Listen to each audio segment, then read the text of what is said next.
everyone. In this video I'll be showing you how to generate your Google Plus API key. Well, actually it's two steps. The first step is you're going to be enabling the Google Plus API service through your Google Developer Console, and then you're going to be generating your browser API key in order to get Easy Social Stream to communicate with the Google Plus API. If you're not familiar with the Google Developer Console, it can be a little bit confusing to navigate around. Personally, I'm not a big fan of the Google Developer Console. I think it's a little bit confusing. Definitely not designed for the standard average user. So if you have no experience whatsoever with the Google Developer Console, you're probably gonna feel overwhelmed or intimidated by the screen layout. So I've decided to create this video in order to show you guys how to navigate through the Developer Console to enable the Google Plus API and to generate your API browser key. Okay, so I'm just gonna get started here.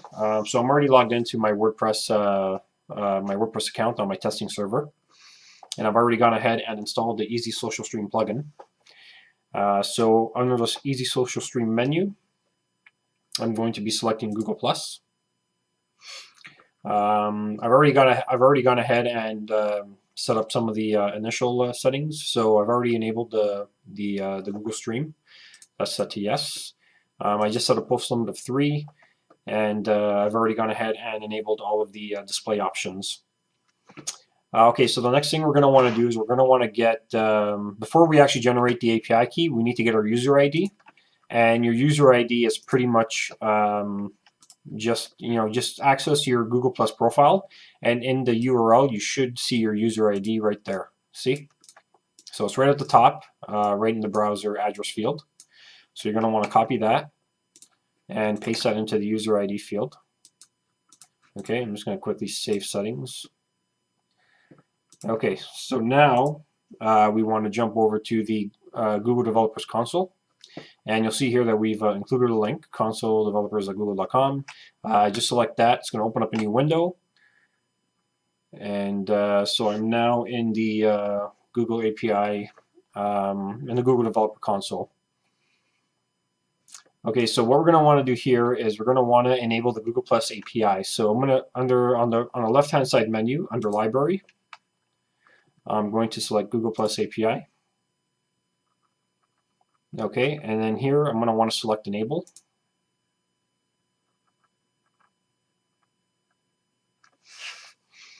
Okay, so now the Google Plus API has been enabled. You're going to get a little warning here that says to use this API you may need credentials.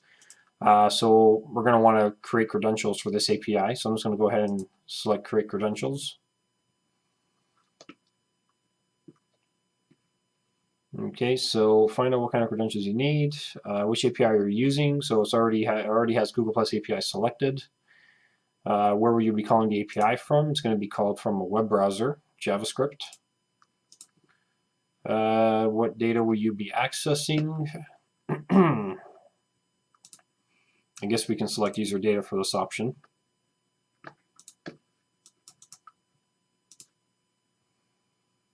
Okay, and then you're going to want to select that button there.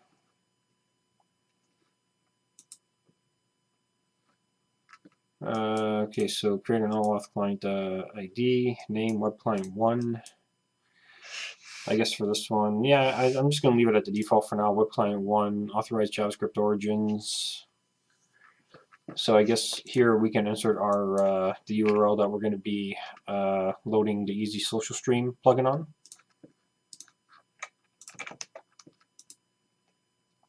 Origin URIs must not contain a path or end with a backslash. Okay, so let's just do this. Let's just get the base URL.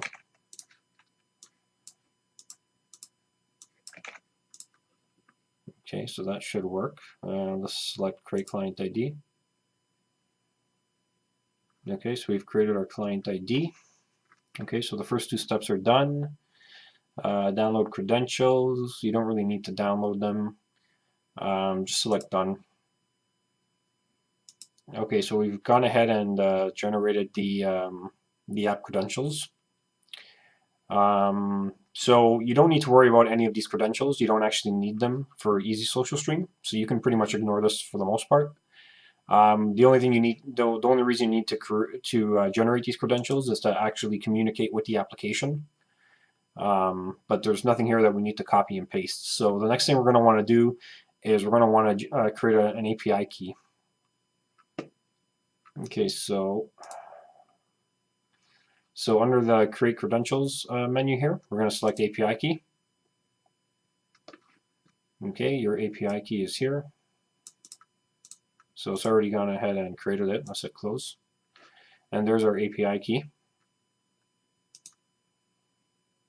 Okay, so you'll see here that it's been generated. You can rename the API key to whatever you want. I'm just going to leave it API key 1. You can also set restrictions on your API key. So if you only want Android apps to access this API key, you can select Android apps or iOS apps or certain IP addresses or certain websites. I'm just going to leave it set to none. Okay, so everything here is fine the way it is as the default. So I'm just going to hit cancel just to go back to the previous screen. And so now all you want to do is copy the API key, go back to Easy Social Stream, paste that in there, and hit Save Settings. And that should be it. So now I'm just going to quickly load up the Easy Social Stream page. Okay, and there you have it. So it is loading my stream, but I don't really have much on my stream right now. Most of my posts are just empty posts, or so I haven't really populated it with any streams. To be honest, I don't really use Google Plus all that much. So you know, there isn't really much here to display, but it is loading my stream. So you'll see that it is working. You know, if I were to remove the API key and hit Save Settings, you'll see now that it shouldn't load anything. Okay, because the API key is no longer saved in the database. So there you go. So that's pretty much how you set up your API key for Easy Social Stream. Let's go back, reset that, and we should see it loading again. There it is. And that's pretty much it. That's pretty much how you set up your Google API key. It's pretty easy. Just remember to keep in mind that when you're generating the API key, that it needs to be a browser key. If you remember in that step, I selected browser key JavaScript. You know, and that's all there is to it. And if you found anything confusing in the video, or if you have any questions, head on over to microthemes.ca, use our support forums to submit your questions, or email us directly at support@microthemes.ca. And that's it. Thanks for watching.